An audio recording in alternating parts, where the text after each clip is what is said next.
it going? It's Alex here down at Owl's Drum School. So in today's lesson, guys, we're going to expand a little bit on our rudiments that we've been studying in our rudiment of the week. This week we're going to take the paradiddle and we're going to apply it to the drum kit.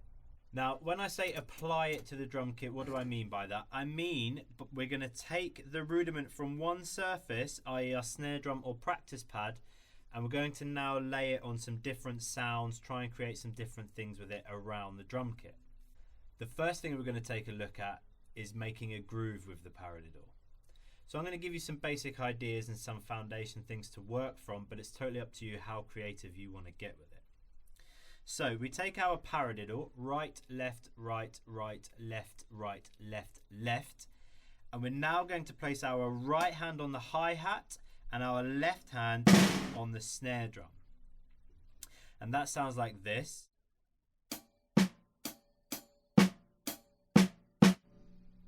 So still quite straightforward, pretty simple, but now we're starting to hear how the paradiddle is broken up when we separate the sounds, which is quite interesting. We're now going to add an accent on beats 2 and beat 4, and that sounds like this.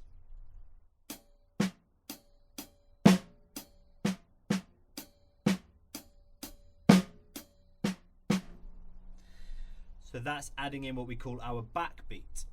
We're now going to add the bass drum on 1 and 3, and that's going to sound like this.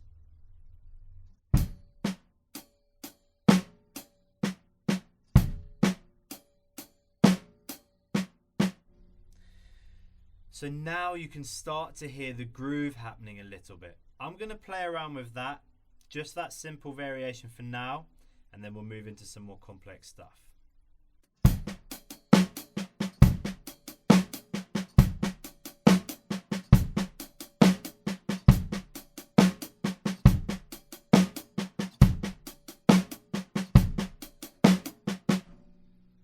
So you can hear that now starting to sound like a groove. Now you can add in as many different bass drum patterns as you like, or as many variations as you like. I'm going to play through a few different ones to just give you some examples and some stuff to try.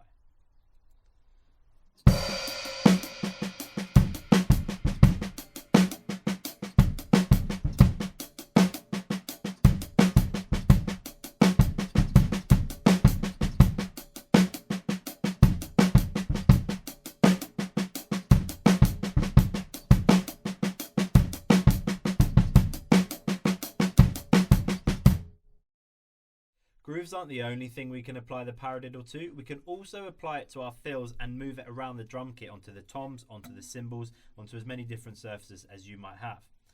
So a nice basic example of a fill with the paradiddle is moving our right hand onto the low tom and our left hand onto the high tom. That's going to sound like this.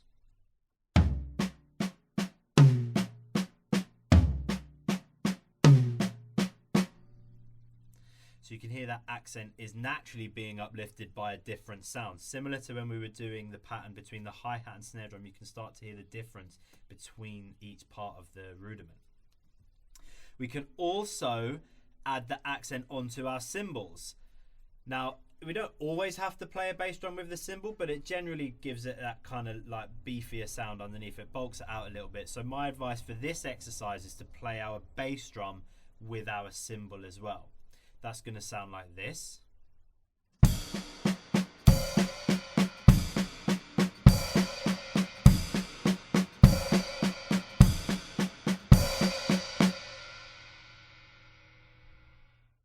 Like we did with the groove, when we applied the paradiddle to it, we got creative and added in some different variations. We can also do that with our fills.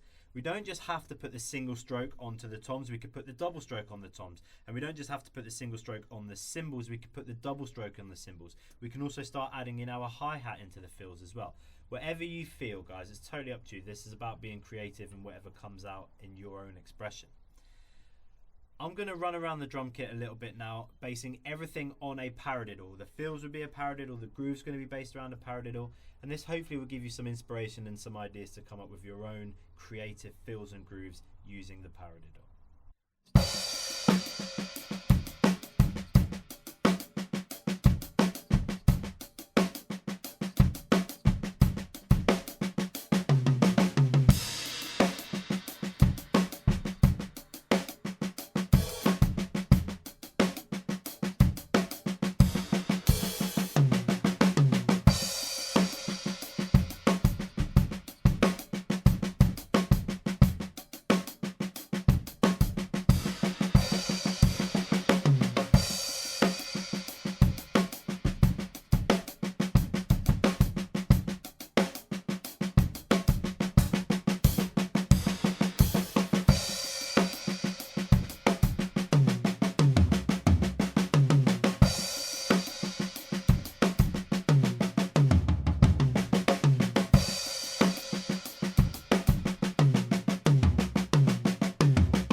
Great little exercise, guys. Go and try it, see how you get on, and tag me in your videos. I'd love to see you practicing this at home. If you like what you're seeing here, guys, hit the subscribe button for more. And if you'd like to book yourself a lesson with me, you can head over to www.alstromschool.co.uk. I hope you all have a great day, and I'll see you next time.